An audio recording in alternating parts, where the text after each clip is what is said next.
एक तरीके से कह सकते हैं कि स्ट्रक्चर्ड ऑब्जर्वेशन का ही एक पार्ट है, कंट्रोल्ड या systematic we can say.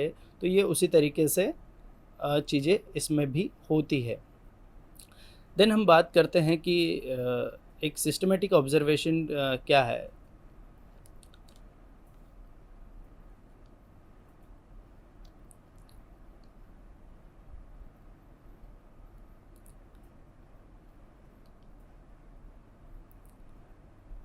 Systematic observation की हम बात करें तो is a characterised by a well defined plan and specific criteria of recording observation. एक सिस्टमेटिक क्राइटेरिया है ऑब्जर्वेशन को रिकॉर्ड करने का। Is often used in behavioural research and involve coding behaviour according to the pre defined categories. जो pre defined categories है उनके behaviour other चीज़ों को जांचने के लिए इसका उपयोग किया जाता है। एक sociologist codes and records intense of aggressive behaviour during a public protest using predefined category. इसका एक एग्जांपल हम ले सकते हैं कि प्री डिफाइंड कैटेगरी का पार्ट है। देन हम बात करते हैं इवेंट सैम्पलिंग। तो इवेंट सैम्पलिंग में हम मोस्टली बात कर सकते हैं कि researcher count the number of times a child exhibit aggressive behaviour during a play date with friends. किस तरीके से है एक किसी इवेंट में क्या हो रहा है उसके बारे में वो जानकारी। देन आता है टाइम सैम्पलिंग। टाइम सैम्पलिंग के बारे में हम बात करें तो किस तरीके से पर्टिकुलरली टाइम अकॉर्डिंग किसी टाइम को सैंपल लेके कि भाई आज इस टाइम में हम बीइंग में ये चीज़ हमने ऑब्जर्व की, देन उसको अदर टाइम बीइंग में हम ऑब्जर्व कर रहे हैं।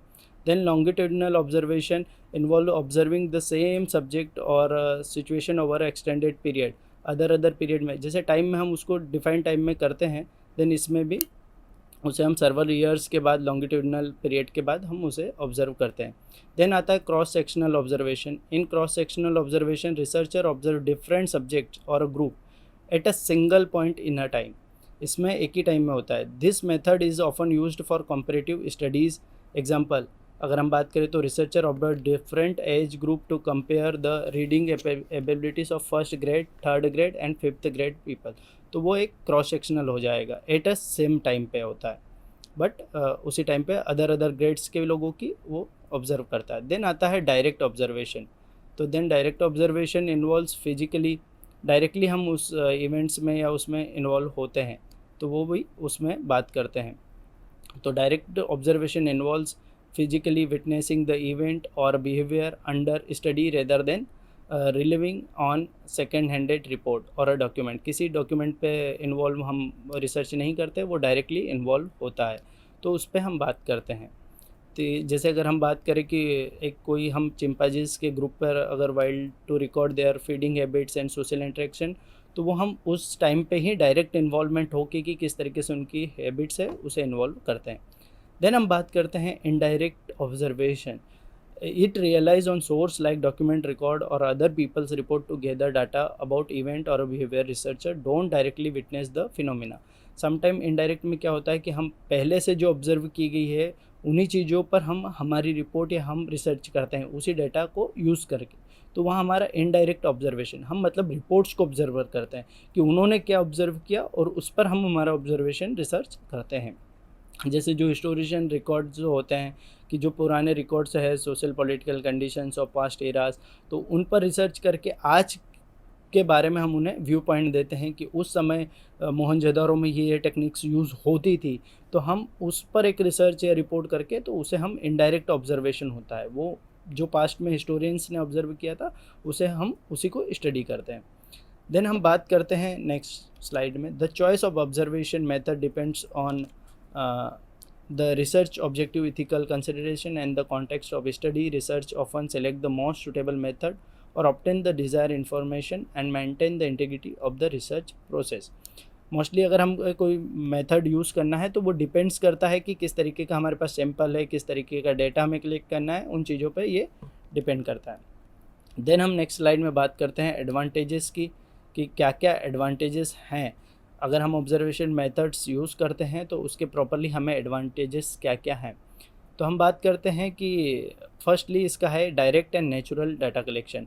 इससे हमें जो भी डाटा मिलता है वो डायरेक्टली मिलता है, क्योंकि हम डायरेक्ट इन्वॉल्व होते हैं या उनके बिहेवियर को स्टडी करते हैं और नेचुरल एक इन्वायरमेंट पे हम स्टडी करते हैं, इसलिए हमें एक अच्छा डेटा मिलता है और हम सेल्फ रिपोर्टिंग करते हैं। और इससे हमें जो भी डेटा होता है वो बहुत ऑथेंटिक होता है। हम कह सकते हैं कि डेटा जो भी होगा वो प्रॉपर होता है। देन आते ही सेकेंडरी रिलायबल डाटा। तो जो भी डाटा होता है नेचुरल इसमें होता है तो मोर रिलायबल होता है, यूज़फुल होता है बिहेवियर रेदर देन परसेप्शन। ये जो उनका बिहेवियर होता है उसी पे डिपेंड्स होता है, ना कि हमारा एक परसेप्शन होता है कि अगर हम बोले कि वो ट्राइब्स इस तरीके से बिहेव करती है तो वो हमारा एक परसेप्शन होगा। बट अगर हम वहाँ जाके पता करके देन स्टडी करते हैं, देन ऑब्जर्व करके बताते हैं कि अच्छा उनका बिहेवियर ये है, हमने ऑब्जर्व किया है, तो वो रिलायबल डाटा होगा कि हाँ ऑब्जर्वेशन है। देन एक्यूरेसी इसमें डाटा का बहुत हाई होता है क्योंकि हम खुद ऑब्जर्व करके डाटा मेंटेन करते हैं, फॉर्मली इनफॉर्मली वो डाटा कलेक्ट करते हैं, तो वो चीज़ें होती है। देन आता है usefulness for non verbal subjects. जो भी होता है observation is ideal for studying subject like childrens, बच्चों के लिए, ट्राइबल कम्युनिटीज़ जो होती है उनके लिए ये मेथड बहुत ज़्यादा यूज़फुल होती है। एनिमल्स जो कि नॉन वर्बल होते हैं, जो बोल नहीं सकते, वेयर वर्बल कम्युनिकेशन में भी लिमिटेड और लेस मीनिंगफुल। मोस्टली कभी कभी क्या होता है कुछ ट्राइब्स की बातें समझ में नहीं आती क्योंकि उनका जो लोकल ट्राइब लैंग्वेज होता है वो समटाइम ऑब्जर्वर को नहीं, बट उनका बिहेवियर, हैबिट्स, वो सारी चीज़ें वो ऑब्जर्व करता है कि उनका बिहेवियर क्या है। तो उन चीज़ों से भी वो बहुत सारी एनिमल्स को हम नहीं सुन सकते क्या बोलते हैं, बट हमें ये पता हो सकता है कि उनका ईटिंग हैबिट्स क्या है। जैसे शेर को मांस खाना पसंद है, ये हमने कैसे ऑब्जर्व करके पता किया, हमें कहीं उन्होंने नहीं बोला कि हमें मांस पसंद है। तो उस तरीके की भी चीज़ों से हमें ऑब्जर्वेशन मेथड से ये एडवांटेज होता है। देन कॉम्प्रिहेंसिव अंडरस्टैंडिंग क्या है? It enable the study of entire event and offer insights into all aspects contributing to a holistic understanding. तो हमें पूरा एक जो हमें इवेंट कोई सा ऑर्गेनाइज हुआ है उसके बारे में हम जब ऑब्जर्व करते हैं तो हम पूरा होलिस्टिक उसमें क्या क्या चीज़ें डेवलप हुई, क्या क्या चीज़ें होनी थी, सारी चीज़ों के बारे में, एस्पेक्ट्स क्या थे इवेंट्स के, सारी चीज़ें हम जानते हैं। देन अगर बात हम नेक्स्ट बात करते हैं non intrusive observation discreetly is often less intensive than direct questioning, reducing the likelihood of alternative behaviour. Then इसका एक एडवांटेज है overcoming unwillingness, when subjects are uncooperate और unwilling to provide information, observation on can bypass this issue. Sometime क्या होता है कि unwillingness, sometime अगर हम कोई देखें कि कोई प्रोटेस्ट हो रहा है तो मान लीजिए वो हमें डायरेक्टली ये हमें बताना नहीं चाहेंगे कि क्या है, बट हमें उन्हें साइन बैनर से, उन्हें एक्टिविटीज़ से, वो किस वजह से धरना दे रहे हैं, उनके जो भी वो भाषण बोल रहे हैं किस पे बोल रहे हैं, जैसे कि तो उनसे हम ऑब्जर्व करके चीज़ों को कैलकुलेट करके हमारा डेटा बना सकते हैं या ऑब्जर्व प्रॉपरली कर सकते हैं। तो उनका पार्टिसिपेशन डायरेक्ट नहीं है बट इनडायरेक्टली हम उन्हें ऑब्जर्व करके सारी चीज़ें देख रहे हैं। देन कैप्चरिंग इमोशनल रिएक्शंस, उनका जो भी इमोशनल रिएक्शंस है किस तरीके से है उन चीज़ों को भी हम कैप्चर करते हैं। अदरवाइज़ कहीं पे आपको जैसे मान लीजिए क्वेश्चन मेथड से है या अदर मेथड्स है, वहाँ पे उनका जो बिहेवियर है इमोशनल रिएक्शंस हमें नहीं पता चलेगी। बट हम किसी ट्राइब के बारे में अगर स्टडी कर रहे हैं या किसी ग्रुप ऑफ पीपल्स पे स्टडी कर रहे हैं तो उनका बिहेवियर क्या है, इमोशंस क्या है उनमें, तो किस कंडीशन में वो किस तरीके से बिहेव करते हैं, वो चीज़ें हमें इस मेथड से पता चल सकती है। Then contextual insights. Observations can also capture the contextual background, helping researcher understand behavior within its border environment. तो वो भी उसके border environment पे हमें inform मिलेगा। Despite the advantages, observation methods have their limitation and challenges also. हर किसी चीज़ के एक एडवांटेज एंड डिसएडवांटेज होते हैं, तो ऑब्जर्वेशन मेथड्स के भी कुछ डिसएडवांटेजेस हैं एंड चैलेंजेस है। Researcher should consider when choosing this approach for data collection. तो उन दोनों को ध्यान में रखते हुए हमें डाटा कलेक्शन मेथड्स का यूज़ करना चाहिए। अदरवाइज़ हमें मतलब अगर हम डाटा मेथड्स का यूज़ कर लें कोई सी भी मेथड्स का ऑब्जर्वेशन और पार्टिसिपेशन हमें मिले ही ना या वो हमसे मिलना ही नहीं चाहे तो हम ऑब्जर्व भी कैसे करेंगे या हमें वो परमिशन ही नहीं दे। तो वो चीज़ों के लिए भी हमें थोड़ा एक जो भी मेथड हम यूज़ करते हैं उस पर प्रॉपरली हमें एंगेज या ध्यान दे के स्टडी करके ही वो मेथड सिलेक्ट करना चाहिए कि किस मेथड से हम डाटा कलेक्शन करेंगे। देन हम आगे बात करते हैं कि डिसएडवांटेजेस क्या क्या है अगर हम ये मेथड यूज़ करते हैं या मेथड्स, तो उसके डिसएडवांटेजेस हमें क्या क्या होंगे। तो observation methods come with several disadvantages, इसके भी बहुत सारे। Inapplicability to past events, not suitable for studying past events because उनमें रियल टाइम हम डाटा कलेक्शन नहीं कर सकते कि पास्ट इवेंट्स में आप जा नहीं सकते, उनका बिहेवियर आप ऑब्जर्व कर नहीं सकते। अब अगर हमें बात की जाए तो वो चीज़ें हमें कैसे, उसमें इनडायरेक्ट ऑब्जर्वेशन मेथड्स का यूज़ करके हम डाटा कलेक्ट, तो इन अप्लीकेबिलिटी भी एक तरीके से मान सकते हैं। कभी अगर हमारे पास डाटा अवेलेबल नहीं है कि मोहनजोदड़ो सभ्यता में किस तरीके से वो कम्युनिकेशन या जो चीज़ें करते थे, हमें वो साक्ष्य मिले तो हम जानकारी प्राप्त कर पाए इनडायरेक्ट ऑब्जर्वेशन से, उनके डेटा से। अदरवाइज़ हमें नहीं मिल पाता कि कैसे वो कुछ चीज़ें करते थे, उनका हैबिट्स क्या था, वो हमें नहीं पता चलती। वो भी चीज़ें होती है। देन असेस ओपिनियंस इनेबल होते हैं हम, कि उनका जो भी इनेबिलिटी टू असेस ओपिनियंस की इल सुटेड फॉर स्टडिंग ओपिनियंस और assessing the subjective view of individuals क्या है। Structuring the observation situation can be challenging, जो यहाँ पे हम कर रहे हैं वो भी चैलेंजिंग सिचुएशन हो सकती है। अब मान लीजिए आप फॉरेस्ट में गए, एनिमल का वो चैलेंज ही है एक तरीके से, तो वो भी चीज़ें होती है। Limited applicability under unstable conditions, जो इन्वायरमेंट इसमें बहुत ज़्यादा वो होता है, तो वहाँ पे भी ऑब्जर्वेशन में भी इम्प्रैक्टिकल अंडर अनस्टेबल और rapidly changing condition where consistently is hard to maintain. Sometime आप मान लीजिए कई कंडीशन चैलेंज करने के वहाँ पे सिस्टम इन्वायरमेंट चेंजेस हो रहा है, तो वो भी हो सकता है एक तरीके से। Data quantification, data collected through observation में भी challenging to quantify, making it less suitable for numerical analysis. Mostly data में क्वांटिटी नहीं होती, क्वालिटी होती है बट क्वांटिटी लेस होती है, तो वहाँ पे भी एक चैलेंज है क्वांटिटिफिकेशन करने में। इट्स गेनिंग एंट्री, समटाइम कोई हमें परमिशन नहीं देता उन तरीके की रिसर्च करने के लिए, तो वहाँ पे पार्टिसिपेशन उनका इन्वॉल्व हो उन चीज़ों के लिए भी हमें उनकी परमिशन होती है, वो चीज़ें ज़रूरी है। Then limitation in comprehensive observation, it also may not to be possible to observe everything, जो भी चीज़ें होती है वो हम प्रॉपरली ऑब्जर्व नहीं कर सकते हैं, वो चीज़ें भी होती है, तो उससे भी जो हमारा डाटा हो वो इनकम्प्लीट हो सकता है। Inability to access internal aptitude and opinions, उनके कभी कभी हमें जो इंटरनल उनका एटीट्यूड है वो नहीं बताते, दिखाते कुछ है। कभी आप स्टडी करने जाओ तो वही होते हैं ना कि खाने के दांत और वो अलग होते हैं दोनों, दिखाने के अलग, तो उस तरीके से भी इस रिसर्च में हो सकता है कि आप कहीं स्टडी करने गए हैं, वो आपको उनका इंटरनल एटीट्यूड जो है, बिहेवियर है, वो नहीं दिखा रहे, वो ओपिनियंस भी नहीं बता रहे हैं, तो वहाँ भी हम कभी कभी उस चीज़ों से, उनका एक्टिव पार्टिसिपेशन बहुत ज़रूरी है, तो वो भी हमें वो कर सकता है। इसका एक मेजर डिसएडवांटेज है सैम्पलिंग लिमिटेशंस, क्योंकि हमारा एक लिमिट है, तो वो भी सैंपल का हो सकता है कि हम सर्वे जिन पे कंडक्ट कर रहे हैं तो वो एक लिमिटेड पॉपुलेशन है, लार्जर नहीं है, तो हम उसको जनरलाइज नहीं कर सकते कि हमने 10 लोगों पे एक ऑब्जर्वेशन किया कि 10 लोगों का बिहेवियर एग्रेसिव है। हम ये नहीं कह सकते कि पूरे मतलब इंडिया या पूरा जो हमारा एरिया है वो सारे पीपल एग्रेसिव हैं, तो वो हम सैंपल को जनरलाइज नहीं कर सकते, जो फाइंडिंग्स है उन्हें हमें वही लिमिटेड रखना पड़ता है। Then waiting for event, certain observations, जो भी इवेंट्स होता है या जिस पे हमें ऑब्जर्व करना होता है, जैसे क्लाइमेट पे अगर आप कोई ऑब्जर्वेशन कर रहे हैं कि भाई कोई तारा टूटेगा, तो तारा टूटने के लिए हमें वेट भी करना पड़ता है, डायरेक्टली हम उसे ऑब्जर्व नहीं कर सकते ना, तो ऑब्जर्वेशन मेथड्स में उन चीज़ों का भी हमें ध्यान रखना पड़ता है। Time consuming and costly, some time बहुत सारी चीज़ें इसमें इन्वॉल्व होती है। अब आपको मान लीजिए आप कोई रिसर्च कर रहे हैं जिसमें आपको कोई डाटा या रिकॉर्ड करना है, तो उसके लिए आपको टेक रिकॉर्डर जो मशीनरी है उसका कॉस्ट एंड एवरीथिंग वो भी लगेगा। देन टाइम भी कंज्यूम करना पड़ेगा। सम टाइम आपको बहुत, जैसे किसी एनिमल का आप हैबिट, ईटिंग हैबिट या उसका जो कल्चर है किसी ट्राइब का, सब कुछ, तो उसके लिए आपको पर्टिकुलर टाइम, पर्टिकुलर उसके लिए तो आपको टाइम भी कंज्यूमिंग प्रोसेस लगती है।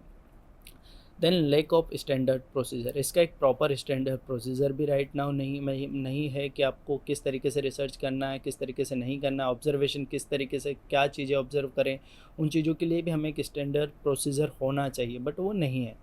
तो उन चीज़ों से भी हमारा जो इनकन्सिस्टेंट इन स्टडीज़ में आता है, वो रिज़ल्ट इनकन्सिस्टेंट आता है, क्योंकि हर, अगर हम किसी का बिहेवियर ऑब्जर्व करने जाते हैं तो अलग अलग इंसान या अलग अलग पीपल्स का अलग अलग बिहेवियर भी हो सकता है, तो वो इनकन्सिस्टेंट, कोई हमसे एक्टिव पार्टिसिपेशन कर रहा है, कोई नहीं कर रहा है, तो एक प्रॉपर प्रोसीजर होना चाहिए, बट वो नहीं होने से वो चीज़ें करती है। Then lack of control measures, अगर हम बात करें कि जो मेजर्स होते हैं वो भी प्रॉपर्ली नहीं होता, क्योंकि एक्सपेरिमेंटल रिसर्च और इनमें वो थोड़ा हार्डर पड़ेगा हमें।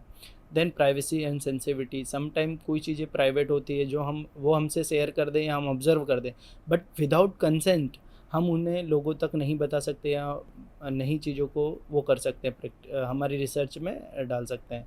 हाईली पर्सनल और sensitive activities like criminal behaviour या अदर जो भी रिलेटेड एक्टिविटीज़ हैं, उनसे हमें वो चीज़ें हम ऑब्ज़र्व कर सकते हैं, बट उन्हें प्रॉपर्ली डिफाइन भी नहीं कर सकते। तो वो चीज़ें हैं। Influence by observer, some time जो ऑब्जर्वर का कैरेक्टरिस्टिक्स है, मान लीजिए कोई बहुत अच्छा टॉकेटिव पर्सन है, तो वो आपसे बहुत सारी चीज़ें भी शेयर कर देगा, वो चीज़ें भी बहुत सारी, तो वो चीज़ें भी बायसनेस और इन चीज़ों में भी एक रिएक्शन दे सकती है आपका जो डेटा कलेक्ट हुआ है उसमें। तो वो चीज़ें हमें ध्यान रखना पड़ती है। देन अगर हम बात करें तो आगे हम बात करते हैं कि लाइब्रेरी साइंस या लाइब्रेरी में इसका क्या अप्रोच हो सकता है, किस तरीके से हम डेटा कलेक्ट कर सकते हैं। तो in library science and library information centers the observer method is applied to improve library activities and services. Mostly हमारा सर्विसेज पार्ट या जो भी लाइब्रेरी की activities, day to day activities होती हैं, उनमें हम इस मेथड्स को एम्प्लॉय कर सकते हैं। कि जैसे मोस्टली अगर हम बात करें कि जो भी है user approach to identify books, कि यूज़र किस तरीके से बुक्स को आइडेंटिफाई करता है, हम उस पर भी ध्यान दे सकते हैं। कि कभी कभी कोई यूज़र आता है डायरेक्टली रेफरेंस डेस्क पे जाके पूछता है कि अच्छा मुझे ये बुक चाहिए, आप मुझे ये बुक ढूंढ के दीजिए। कुछ यूज़र्स आते हैं कि ओपेक पे जाके, खुद अगर आपका ओपेक है तो वेब ओपेक पे जाके सर्च करके बुक ढूंढता है। तो ये ऑब्जर्वेशंस हम रख सकते हैं कि कुछ यूज़र्स का पॉइंट ऑफ व्यू ये है सर्चिंग ऑफ द बुक्स के रिलेटेड, कि वो किस तरीके से, कुछ लोग डायरेक्टली रेक में जाके या जहाँ उन्हें पता होती है वहाँ पे जाके बुक ढूंढ करते हैं। कुछ ऑथर से नाम से हमारे पास बुक सर्च के लिए आते हैं कि सर मुझे पर्टिकुलर इस ऑथर की बुक चाहिए, बट वहाँ पे हम रिलाई करके अलग अलग चीज़ों को जान सकते हैं कि उनका बिहेवियर क्या है, कि बुक को वो किस तरीके से ढूंढते हैं। कुछ लोग क्या होते हैं कि पब्लिशर से ढूंढते हैं बुक, कि सर मुझे टेक्समैन का ही बुक चाहिए, मुझे सर इसी पब्लिशर का बुक चाहिए। तो हम वहाँ पर भी उनका बिहेवियर ऑब्जर्व कर सकते हैं कि किस तरीके का उनका बिहेवियर है किसी पर्टिकुलर बुक को आइडेंटिफाई करने के लिए। Then identification of reference book और इन्फॉर्मेशन, कि कौन से समटाइम उन्हें ऐसी बुक्स चाहिए जिनसे उन्हें मान लीजिए कुछ छोटे से टॉपिक पे ही पढ़ना है, तो वो रेफरेंस बुक्स को यूज़ करते हैं। तो उन चीज़ों के बारे में भी हमें पता होना चाहिए कि उनका बिहेवियर क्या है। कोई लोग ऐसे होते हैं कि जो रेफरेंस बुक को भी एक पर्टिकुलर डेफिनेशन के लिए यूज़ करने के लिए भी यूज़ करेंगे, अदरवाइज़ कोई गूगल सर्च करेगा। बट कुछ लोग रेफरेंस बुक्स को, जैसे डिक्शनरीज हुआ, इंसाइक्लोपीडिया, उनको भी, तो वो भी हम एक तरीके से उनका बिहेवियर सीख सकते हैं। देन कभी कभी हम कुछ होते हैं कि आर्टिकल्स भी पढ़ के उनमें से भी डेफिनेशंस लेते हैं, तो किस मटेरियल को वो एज अ रेफरेंस बुक या उस तरीके से यूज़ कर रहे हैं, वो बिहेवियर एक तरीके से, तो उन चीज़ों पे भी हम ध्यान दे सकते हैं। देन आता है यूज़र कंफर्ट विद फर्नीचर। तो हम अगर लाइब्रेरी में हैं तो हमारा यूज़र कितना कंफर्ट है हमारे लाइब्रेरी के फर्नीचर से, अदर चीज़ों से, तो वो भी जैसे चेयर्स हैं, टेबल्स है, वो प्रॉपर कंफर्ट है, प्रॉपर लॉन्ग टर्म तक वो बैठ सकते हैं, नहीं बैठ सकते, या क्या क्या चीज़ें हैं, क्या असेस करना चाहिए। मान लीजिए उन्हें अगर हम टेबल दिया है तो उसमें हमें स्टोरेज देना है, या उन्हें जो भी वो बुक्स है उन्हें वो प्रॉपर लॉक एंड की में करके जाए, तो वो चीज़ें भी हम एक, कि हाँ कभी कभी आप पीएचडी स्कॉलर्स है तो उनके लिए डिफ़िकल्ट होता है कि एवरीडे अगर वो बुक वो टेबल पे रख के जाए, देन लाइब्रेरियन या लाइब्रेरी जो भी स्टाफ होता है वो बुक्स लेके वापस रेक में रख दे। तो डेली रेगुलर बेसिस पे तो हमें वो चीज़ों का भी ध्यान रखना चाहिए। ऑब्जर्वेशन मेथड के द्वारा हम पता कर सकते हैं कि क्या क्या चीज़ें हमें नहीं करनी चाहिए। देन आता है वर्क स्टैंडर्ड्स, कि हमें हमारे काम के तरीके को भी ऑब्जर्व करके कि प्रॉपरली कैटलॉगिंग प्रोसेस सही हो रही है, क्लासिफिकेशन सही हो रहा है या नहीं हो रहा है, लेबल्स हमारे सही जगह पेस्टेड या नहीं है, जो भी हमारी प्रॉपरली है कि हमारा बार कोड, आरएफआईडी कोड ये सब सही से लगा है नहीं लगा है, इशू रिटर्न में क्या प्रॉब्लम्स आ रही है, सर्कुलेशन काउंटर पे क्या इश्यूज़ हैं, वो सारी चीज़ों को ध्यान में रखना चाहिए। देन नेक्स्ट आता है एक्सेसिबिलिटी एंड यूज़र सेटिस्फेक्शन, कि यूज़र सेटिस्फाइड है या नहीं है, प्रॉपर लाइब्रेरी के रिसोर्सेज को एक्सेस कर पा रहा है या नहीं कर पा रहा है, उन्हें जो इन्फॉर्मेशन नीडेड है वो इन्फॉर्मेशन मिल रही कि नहीं मिल रही है। तो हम यूज़र के बिहेवियर को देख के या उनसे अदर मेथड्स के ज़रिए भी वो चीज़ें देख सकते हैं, तो क्या क्या उनके है वो चीज़ों के। देन आती है बात वेरियस टाइप्स ऑफ डॉक्यूमेंट के प्रति उनका बिहेवियर क्या है, कि भाई जर्नल्स किस तरीके से वो सर्च करते हैं, ऑडियो विजुअल मटेरियल कितना यूज़ करते हैं, किस तरीके से वो यूज़ करते हैं, क्या क्या चीज़ें, टेक्स्ट बुक कितना यूज़ करते हैं, रेफरेंस बुक कितना होता है, जैसे लॉ लाइब्रेरीज में बैरेक्ट्स होते हैं तो बैरेक्ट्स कितना टाइमली वो यूज़ करते हैं, केस मटेरियल केसेस कितना यूज़ करते हैं, तो वो सारी चीज़ों को प्रॉपर्ली हमें ऑब्जर्व करना चाहिए। While my researcher in library and information science often use questionnaire method, mostly हम questionnaire methods data collection के लिए यूज़ करते हैं librarians, but not ज़्यादातर हम observation methods यूज़ करते हैं। तो हमें mostly observation methods के थ्रू भी data collection करना चाहिए कि users का actual behavior या उनकी needed क्या है, वो सारी चीज़ों को हमें यूज़ करना चाहिए और एक प्रॉपरली कलेक्शन, जिससे कि हम एक कंक्लूज़न पे पहुँचे कि हमारी सर्विसेज और जो रिसोर्सेज हैं उनको कैसे डेवलप किया जाए according to the user need, उन्हें क्या चाहिए। देन हम आज के सेशन में कंक्लूड करते हैं कि हमने क्या क्या सीखा। फर्स्टली हमने ये सीखा कि ऑब्जर्वेशन जो है वो एक fundamental and genuine data collection method है। Why where observer use their sensory to meticulously study the behaviour and attitude of individual और अ ग्रुप का बिहेवियर किस तरीके से उन सारी चीज़ों को करता है। This approach necessity careful planning skill and an understanding of the tools and technique required के बारे में जानकारी भी होना चाहिए। किस तरीके से हम जो भी हमारा ऑब्जर्वेशन प्रोसेस है उसमें इंटरेक्शन करेंगे, क्या इंसाइट्स हम लेंगे, क्या डाटा कलेक्ट करेंगे, उन चीज़ों के बारे में भी हमें प्रॉपरली जानकारी एंड ट्रेंड होना चाहिए। दैन जो भी नॉन वर्बल हमारे जो भी एलिमेंट्स हैं, जो सब्जेक्ट्स हैं, उन पे प्रॉपर कैसे स्टडी करें, उन चीज़ों के बारे में हमें प्रॉपरली कौन कौन से हमारी टाइप्स ऑफ ऑब्जर्वेशन मेथड्स में आती है उनको भी हमें प्रॉपरली, जैसे डायरेक्ट, इनडायरेक्ट, तो सारी चीज़ों का स्ट्रक्चरल, नॉन स्ट्रक्चरल, हमें कौन सा मेथड यूज़ करना चाहिए वो भी हमें, तो सारी चीज़ों का ध्यान रखना चाहिए। With various observation types available है हमारे पास, तो उन अनस्ट्रक्चर्ड, सिस्टमेटिक और non systematic approach, researcher can adopt their approach to suit specific context and objective के अकॉर्डिंग वो मेथड को वो कर सकता है, making it versatile and individual. Then हम बात करते हैं, आप अगर आगे कुछ पढ़ना चाहते तो उनके लिए है कुछ रेफरेंसेस, तो आप उन रेफरेंसेस को भी गो थ्रू कर सकते हैं और इसके बारे में डीप डिटेल जानकारी प्राप्त कर सकते हैं। तो मैं इस वीडियो लेक्चर के लिए doctor Baba Saheb Ambedkar Open university का बहुत ही आभार व्यक्त करता हूं, जिन्होंने मुझे इस वीडियो लेक्चर्स के लिए इनवाइट किया एंड मुझे एक अपॉर्चुनिटी प्रोवाइड की कि मैं अपने point of view regarding the observation methods आप लोगों तक पहुंचा सकूं। उसके लिए मैं doctor Baba Saheb Ambedkar Open University and पूरे परिवार का आभार व्यक्त करता हूँ। थैंक यू, धन्यवाद। स्वाध्यायः परमं तप